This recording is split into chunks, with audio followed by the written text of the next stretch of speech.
Hey, good morning here. It's Edna Keep live for free coaching real estate or free real estate coaching Friday. Sorry, I don't have my phone hooked up to my tripod because we used it this weekend, and the piece that I need to attach the phone is not on there, and I don't know how to put it on. My husband's away, so if you get a little shaky or odd movement, you'll know why. Anyway, I have a few good questions that have come out to me lately, and I want to make sure and answer them for you. So one of the students was asking me. Oh, good morning. No, we got lots of people. I've got Amanda. Good morning, Amanda. Good morning, Charmaine. Good morning, Marja. This is okay, good. Well, hopefully we don't get kicked out. The last few times I've tried to do a Facebook Live, I've got kicked out as having a really bad connection. Not really sure why. My marketing team's given me a couple ideas on what I can try, but we'll see if it works today, because they said if you try it and it doesn't work, to try resetting it and going back in again. And I didn't do that. I just turned it off and tried going right back in again. So we'll see if it works.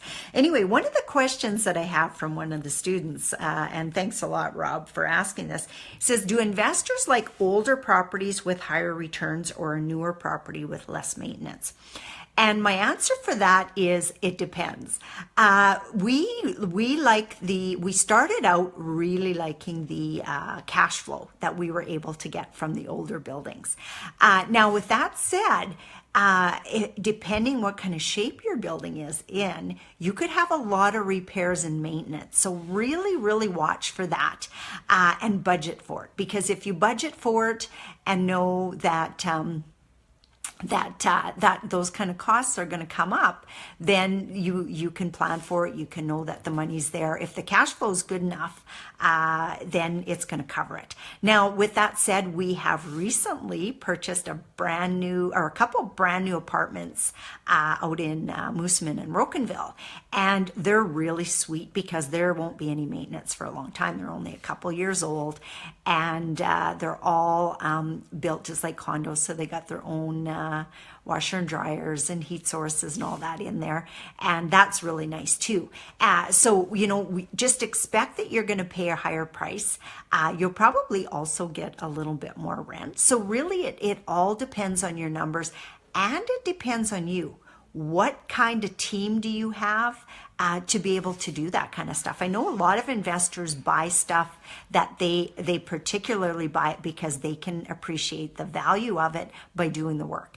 I know a couple of the apartment buildings that we bought, that was the reason we bought them too. We knew that they needed some renovations. We knew that if we did the renovations, we could increase the rents, and therefore we forced appreciation on our buildings and were able to get our cash out quicker. So again, it all depends on you. Everybody's different. So you pick and choose, and you know what? Until you know, try. Buy an older one, buy a newer one, and then just see which ones are your favorites, because like I said, everybody's different. Okay, so one of the other things we have, Chandel has pointed out to me, is she says there's different people in the group asking for different things. So there's some people that are just wanting to play bigger. They're wanting to take what they've already learned and maximize it. And a lot of people come to me for that reason, because they've already got a few rentals and they want to look at moving to the next level. And moving to the next level in most people's cases means starting to bring in investors so that you can grow. And that's one of the things. So if you want to play bigger, there's only a few ways you can do it. One is you have lots of your own money to put in, and if you do that, good for you. If you don't have a lot of your own money to put in, well, one of your benefits can be is you can share it with other people that would like to be in real estate and don't have the time or the fortitude or the knowledge to get moving on it. So that is a great way to play bigger. Another way to play bigger is to move out of the single family into multifamily. And that can be as easy as going from a condo to a house, from a house to a duplex, from a duplex to a fourplex, to a sixplex, to however many doors that you want to buy. And sometimes starting small is good. It gets your feet wet. It's not a huge, it's not something that you could make a huge mistake on. But the biggest key here is if you're not really sure, get around people who are doing what you think you want to do and ask lots of questions. People love to share what they've been doing, what's been a success for them, what they learned, what was errors that they made, and things that they've learned over time too. They like sharing that. So ask lots of questions, and people will love to help you out. Hey, good morning, Rob. Good morning, John. Good morning, Logan. I've got lots more people joining on here. This is perfect. Okay, what else do we got? Okay, so and for people who want immediate cash, well, there's different ways again to get immediate cash. One of the ways that a lot of people think of is wholesaling. You know, I can find deals, I have no money to buy them, so I can wholesale them off to other people. Now, again, it's not as easy as it sounds, especially when you're starting out, because you can't just go to MLS, find a building, and then email somebody and say here and expect a fee, because it doesn't work that way. You actually have to negotiate a good deal that somebody would actually want to buy from you. You know, maybe that you can't close on, or it's not your specialty or something like that. So that is one way. Another way is a fix and flip. Some people think, well, I can get in, fix it up, and sell it out in 3 months. Well, one of the things that I want to caution you is that sometimes it takes longer. You know, so make sure that you budget all your holding costs, your closing costs when you buy, and your closing costs when you sell, your realty fees, any things like that. You want to make sure that you budget all that kind of stuff, because there might not be as much money left over as you originally thought. And again, how do you know? You know by getting to know people who've done it, learning from them, and then doing it yourself. Another way to get immediate cash is to get an acquisition fee on your apartment building when you buy it. When you're looking for investors for an apartment building, that's part of your upfront pay. We usually do like a 1% acquisition fee. So if your building is worth $2 million, well, that would be $20,000, and that helps offset some costs that you have and keeps you live in the business. So you can get immediate cash also from putting people into apartments. Passive income, well, there's many ways for passive income, and one of our favorites is the long-term buy and hold rentals. That's our passive income, and that can come in the form of cash flow, but it also can come in the form of mortgage paydown. And the nice thing about mortgage paydown is it's not even easily accessible. It's something that Robert Kiyosaki always says, when you buy an asset, buy it and get other people to pay it off for you. And that's what happens with rental properties. So that's a great way to build up passive income. Here's another question that we got. What happens if can you fix that? Put that back on there. There, my husband just showed up, so he'll get me on my tripod. Anyway, so what happens if you're an employee and want to leave your job? Well, first of all, I'm going to point out a couple downfalls. If you leave your job right away, it's going to be really hard for you to get financing. Now, again, with an apartment building, not as important, because you're going to be bringing in investors and other people's capital, other people's net worth, that sort of thing. But if you're buying a single family home and you don't have a job, it's really hard to get financing. Just know that, unless they're sitting behind a lot of capital. So be careful about giving up that job that pays the bills while you're building this. A lot of times it's just a good idea to keep what you have. You're already making good money at it. You're good at it. You know what you're doing. In a lot of people's cases, they already have jobs they like. So hang on to that until you actually build that portfolio, so it's covering off all your day-to-day expenses, and have some emergency fund as well, because with real estate, there's ups and downs in the market all the time. And you don't want to be counting on that $5,000 a month only to have a few vacancies and only be getting 3, so be very, very careful with that. What some real estate entrepreneurs do is they decide that they're going to live on one spouse's income and let the other spouse go full time and make the gravy money. So that works as well. And I know lots of people who've done that. What happens if you own a small business and are looking for a retirement plan? Well, twofold here. If you're somebody that wants to look to get into real estate, you can start learning it and do it on the side. If you're somebody who loves their small business, you're thinking you want to retire in 5 or 10 years, you don't have the time to or the fortitude, sometimes it's just not an interest to you, to start looking for different ways of passive income, then invest with other people that are doing this. I tell people the best way to attract joint venture partners is first to have been a joint venture partner.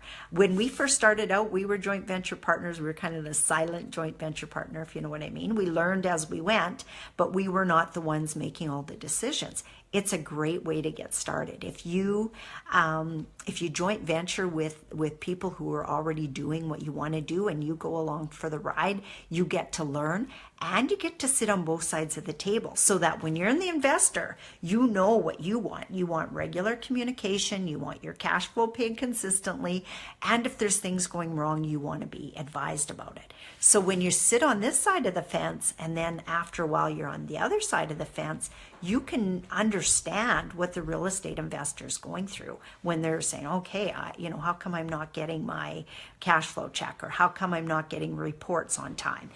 So if you've been on both sides of the fence, it's easier to relate to other people. What if you could exit the rat race, stop working 9 to 5, and have all your bills paid, giving you freedom, time, and resources to live life your way? Now, I think most of you that are on here, that's something that interests you. We're all looking, I know when we started out, our goal was to have 50 doors, cash flowing $100 a month so that we would have $5,000 a month in cash flow. Now, that wasn't going to replace our incomes because we had both high incomes. It was just going to be another source of income. We were looking at getting multiple ways to wealth. So we wanted to add in real estate as a second stream of income. We had no idea when we first started that 2 years later we would become full-time investors. But I really realized after doing it ourselves, we got our 50 doors in 18 months. And then I was able to sell what I did is I sold my financial planning practice. But what I did is when I sold it, I set it up so that I was going to get paid for the next 4 years, so I didn't have to worry about the day-to-day living expenses. And that was how we started attracting more investors, as I was just able to have more time to be able to deal with investors. And I had 4 years to build it. After I sold my practice, I had 4 more years to build it to make sure that the cash flow was there. So again, some of it's confidence, some of it's taking a risk, taking a chance, and you just have to know if you're the type of person that will just do whatever it takes, then it's a different story again, right? So like I said, we've done it in my program, the 9 Day to 5K. It's not that in 90 days you're going to be making $5,000 a month in passive income. That's almost impossible. But what is possible is that in 90 days you're going to know exactly what it takes for you to be making $5,000 a month in passive income in 3 to 5 years. And I use 3 to 5 years because we did it in 18 months and we're not rocket scientists. It's not that we had all the brains. We had a desire, we had a why, and we just went for it. And when we got 18 doors in, or 50 doors in 18 months, we know that it's very, very doable for the average Joe to get, maybe not the average Joe, for the person with the desire and the want to and the work ethic, that they can do it in 3 to 5 years because we did it in 18 months. So we know it's possible. So when I started, actually just when I even started in my career, and we talk a little bit about this in my mindset course, but you get taught certain things by your family. And one of the things that I kept getting told was, Edna, learn to live within your means. And we've probably all heard that. We've been told money doesn't grow on trees, that sort of thing. And those are mindset beliefs that you have to get over in order to reach the levels of success that you want. So we've talked before about why real estate. 90% of millionaires in the world own real estate. And the other day I was actually listening to Patrick Francie from Rain, and he was talking about, I think he said less than 1% of, I think he said Canadians are millionaires. And I think he said there's 33 million people in Canada. So that means there is less than 3.3 or around 3.3 millionaires in Canada. Well, you know, a few buildings in a few years can put you over that status. Does that mean that that's all cash flow to your pocket? No, but it increases your net worth, and actually makes you feel really good to know that you can build up a net worth like that in such a short period of time. I know one of my business partners, before she was 30, she was a multimillionaire in real estate. And that's so cool. Our two youngest students, Tyler and Bailey, they're going to be millionaires within 5 years. There's absolutely no doubt with the speed that they're taking on. So know that if you get to the point where you're a millionaire, you are in the top 1% of Canadians. That's amazing. That really is amazing. And I really do believe that real estate's probably our fastest way to do that. What else do we have here? It says 163 of the world's billionaires have built their fortune in real estate. So that's a good statistics too. And many, many, many others that have built their fortune other ways hold their wealth in real estate because it keeps up with inflation. It's a nice solid asset. People always need a place to live. And then of course the other thing that we really like about real estate is we can leverage it a lot. The banks will always give us 75 to 80% of the value of a building, and that adds up to a lot of money. It makes you be able to buy a lot more real estate with less money. One of the questions I had in the group the other day was, should I pay off my mortgage as fast as possible, or should I just keep paying the minimum payments on it? Well, there's many different ways to look at that. And one is if it's your personal home, go ahead and pay it off as quick as you can. Not because you want to get out of debt, but so that you can take that equity and now put it to work for you and make it tax deductible interest, because your personal home in Canada is not tax deductible.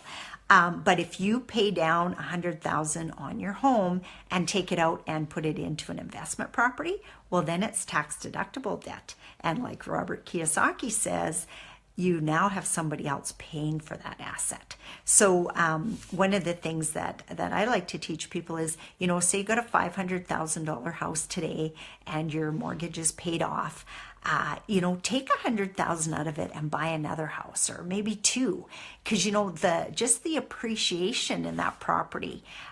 So now instead of having just one $500,000 home growing for you at 3%, you have maybe another $300,000 home growing at 3%, and it hasn't cost you any more money because you've got that property rented out, you've got tenants paying it off, and it's putting your money to work for you. So that's another really great way.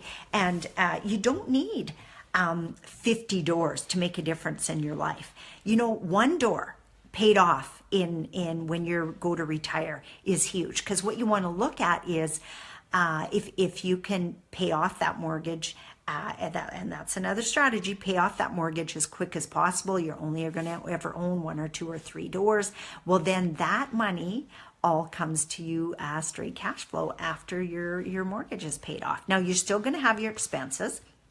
So say if your rental property is bringing you in $1,600 a month, and just use today's dollars because everything goes up in inflation wise, including rent. So say if it's $1,600, your mortgage payment is $600, your expenses are another $400. Well, that means you've got, if your mortgage is $600, your expenses are $400, that's $1,000. So let's say you're cash flowing $600 on that property. But then when your mortgage is paid off and you don't have that $600 mortgage anymore, well, now your cash flow is higher. So figure out, you don't need 100 properties to do really, really well. And some people say, well, if I'm continually taking my equity and building or putting it into new buildings, that's a wealth building thing. It's not that it's necessarily going to be what you need to live on, but what better way to build your wealth if it's something that's interesting to you? Oh, we got a few more people joining us this morning. Oh, good morning, John. Good morning, Jason. Good morning, Rob. Good morning, Julie. Hey, hi, Julie. I sent you a text this morning. We'll be talking soon. Good morning, Janelle. Good morning, Tyler. Good morning, Ken. Good morning, Harry. Okay, perfect. So, okay.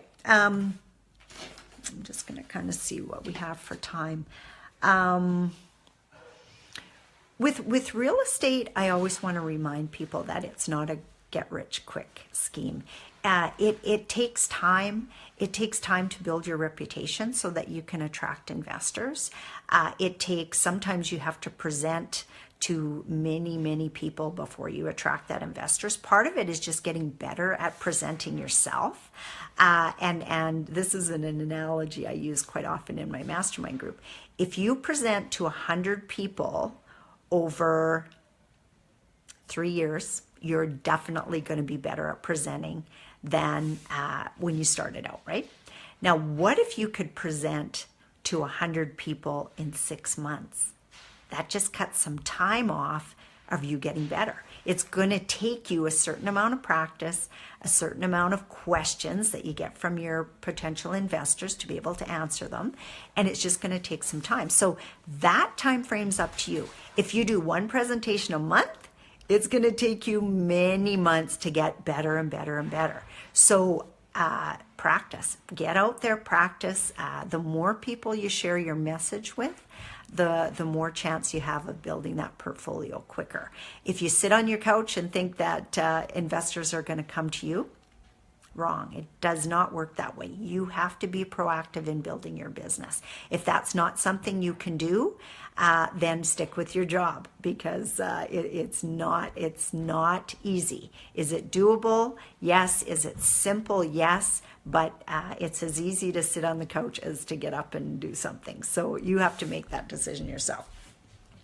We've shown people how to buy hundreds of doors, millions of dollars of real estate. We've set people up so that we know that they're going to be millionaires and multimillionaires if they keep following the formula.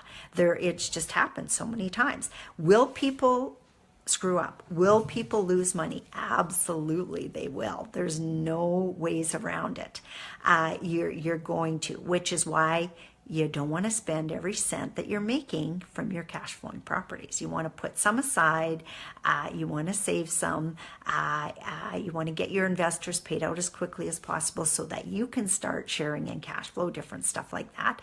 And as you learn that and as you grow as a person and as you grow your business, you get better at it. There's no doubt about it. Like we're finding, we still are learning on every day. Like there's things that come up that we're learning, challenges that we have, mistakes we make, and I think that's just an ongoing thing.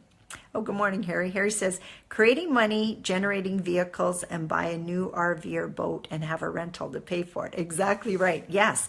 Like Robert Kiyosaki says, whenever you want an asset, you buy another asset to pay for it. So if you want, a dream home that's going to cost you your mortgage payments, $2,000, $3,000, $4,000 a month, well, you make sure you have a building or a business that's going to help you pay for that. And that's an ideal way to live. And then of course, when you hit that $5,000 a month in passive income, you can choose to stay there or you can keep growing. I know when we hit it, we just chose to keep going. We loved it. We were having fun doing it. We felt like we were passing on most of the stressful parts of the business to our partners, like managing tenants. I find that a stressful part. I like dealing with investors. Not everybody likes to deal with investors. They'd rather get in there and work with their hands and do the work on the building and build their equity that way. And that's absolutely perfect. If we were all the same, the world wouldn't even work. So yeah, that's a really good point. So yes, always be looking at taking an asset to pay for your doodad. So, and if you've never played the cash flow game of Robert Kiyosaki's, I highly recommend that as well, because it really teaches you about doodads. In the game, nobody wants doodads and nobody wants kids. Now, in real life, lots of us want to have kids, but they do cost money. And thankfully, in the game, they limit your kids to 3 kids. You know, it doesn't matter once you've got 3 kids, even if you land on you're having a baby, you don't have to have another baby. So that's kind of a good thing to have. But it's funny how many people go, no, we don't want any more kids. And the other thing to keep in mind is that the janitor's kids don't cost as much as the doctors and lawyers' kids. And why is that? It's because we want to give the most. The more money you have, the more you want to do and give to your kids. And so they're in every program imaginable. And that costs money, and they're taking trips. I know we've got one daughter going to Olds, Alberta next weekend for a dance recital all weekend, and she's looking forward to it. And we don't mind. We don't have to go, which is kind of nice. There's other parents that are going to go because our mastermind is on that weekend, so we can't go. But it was something that was decided after we booked the mastermind, and she didn't mind if she went without us. So and all you parents will know how much that kind of stuff costs. We all know it costs money to have kids. So anyway, is there any questions that anyone has for me today? Is there any questions I can answer for you? I know we picked a few off the website that people had been asking us recently, and answered a few of those. One of the things that I want to talk about that kind of came across my desk just recently is there's different ways out there. People are always approaching you with these fast money making schemes. Put in $5,000, you get $40,000 back in 6 months, and different stuff like that. And what I want you to do is, really check it out, because it reminds me a lot of the old chain letters that we used to get. Put $5 in the envelope, go give it to the person at the top of the envelope or the top of the list, and eventually when you get to the top of the list, you'll get $100 or something like that. I remember one time we did it with bottles of whiskey or some kind of alcohol, I can't remember, and I still remember I had to go deliver this bottle of whiskey and put it on somebody's step, and I never did get any bottles of whiskey. But just know that if you're playing those games, which I'm not a big advocate of them, you could make some money on it. But know that most of the time, in the long run, and this is my opinion, so everybody else is entitled to their own, somebody's going to get hurt. So if you're out there and you're looking for investor capital, I would advise you not to be sharing that with your investors, because if you're sharing those Ponzi type schemes, you're going to lose your credibility. So just be really, really careful. And do I know people who've made money in that kind of stuff? Absolutely. Do I know people who've donated? Absolutely. So just be careful with that, and be careful who you're sharing it with, and the reputation that you kind of want to get out there in the public. I know that's one thing that I avoid as much as possible. Yeah, you know what? Actually, I did share, Rob. Rob says, I missed the first couple of minutes. I don't know if you had a chance to address whether investors like older buildings with higher returns or newer buildings with less maintenance. But I don't mind saying it again, because it's an important one, and some other people probably missed the first part too. But you know what? My answer was it depends. Just know your numbers and really work your numbers, because we've made a lot of money in older buildings, like say B, C class buildings. But you'll always have to be budgeting for things. You have to be budgeting for when the boiler system goes. You have to be budgeting for shingle replacement, different stuff like that. and which is why your cash flow is usually higher. But just recently we bought or we're buying it, it's still in the process of being built, but we're buying a brand new office building in Calgary, and that's one of the benefits is we're going into commercial, so it's long-term leases, 5-10 years, and brand new. So we're thinking, minimal maintenance and stuff like that. But it's always dependent on the numbers. And some of it's dependent on your fortitude too. Do you want to be putting money into repairs and maintenance? Or would you rather pay, get most of your return out of your investment coming from mortgage pay down? Because one thing with a newer building is you very seldom have an opportunity to put in any forced appreciation. And with apartment buildings, we've made a lot of money over the years by forcing appreciation. And what forcing appreciation means is renovating to increase rents, to increase cash flow. So that's a way that we can force the value of a building, and it's an ongoing thing. If every time you increase your rents, you increase the value of your building. But if rents go down, which is kind of the situation we're living in Regina, if you were to try to sell that building or refinance it, you wouldn't be doing as well. So just know that there's one side offsets the other. So it has to be what you're willing to put up with. Another thing to watch for that I want people to notice is when you're buying some of the older buildings, they have non-regulation basement suites, and we've got quite a few, and we're doing okay with them. So just know too, again, that when we started, we called the city and we said, what do we need to know when it comes to having a basement suite? Because we were shopping for properties that had basement suites, and they said what you need to know is that the windows have to be a certain size, and they gave us the measurements, and you have to have hardwired smoke detectors. Those were the two big things. You want your tenants to be safe, right? Yeah, absolutely we do. That's why we called you. We want to know what you require from us, and that was a requirement at the time. And so we bought several non-regulation suite properties, and for a long time they didn't even question it. But once vacancy rates started to getting a little higher, then they started coming down on people that had non-regulation suites. And we've had, I think at least 4 of them that we were forced into making a regulation suite. Now, if we would have started out making that into a renovated suite, it probably would have cost us less money. So just know that at some point, whether it's a tenant that complains, they want to move out of their lease early, and you want to charge them for it, and they're going to go report you to the city as having a non-regulation suite, well, they can close you down. And they can close down your suite until you make it regulation. So those are some of the things to think about too.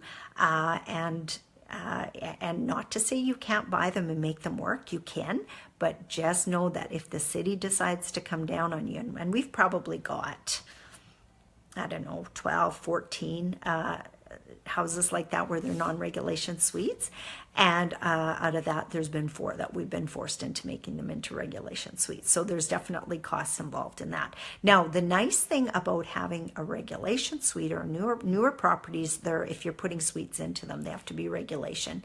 Then when you're getting a mortgage, and this is especially helpful for a homeowner, the government will allow you to use what you're getting for rent towards qualifying for your mortgage. So just say, for example, if your basement rents for $1,000 a month, they'll times that by 12, and if your income is, say, $80,000, well, now you've got a $92,000 income to qualify on that mortgage. So there's just different things that you need to know about that kind of stuff, and there's different ways to learn about them.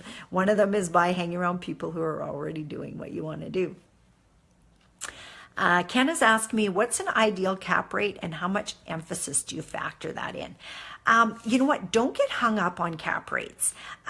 There's people making money at lower cap rates. There's no doubt. You can do it. You want to know your cap rate more so to compare it to what other cap rates are in your area that you're buying in or selling in. You want to know it for that reason. But ultimately, when you analyze a building, what you want to look at is cash flow, if you have an ability to force the appreciation, and that the building's going to cover all its expenses and make you money, as opposed to really fixating on whether a cap rate is a big thing. Does that make sense? Okay, well, it is 10:36. I do have another appointment right away, so I'm going to run. But thank you very much for joining me. And I will be back for Mindset Monday this week. On Monday, it looks like my connection did really good today. I didn't have one cutout, so that's awesome. And we did have a storm around here Monday. There was a lot of snow and stuff. No, not it was a really big storm. I don't know if it's an excuse or reason, but I will be back at it Monday, and I look forward to seeing you all there. And for those of you that are only on the real estate side, we'll see you next Friday. Same time, same place. Thank you. Bye for now.